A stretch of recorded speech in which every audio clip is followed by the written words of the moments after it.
Vandag het ons opgestaan en 'n liedjie geskryf.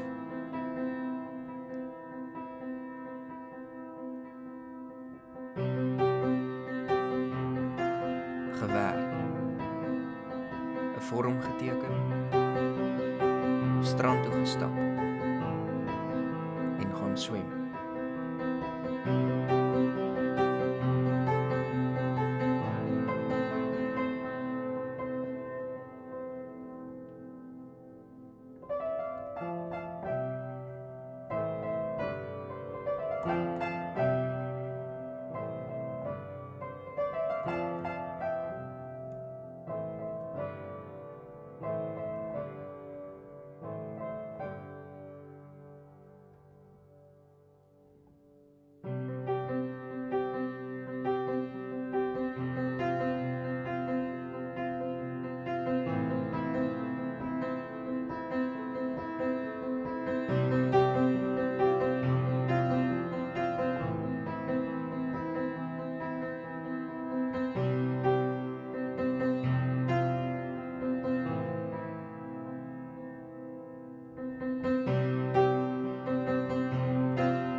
Wat het jy vandag gedoen?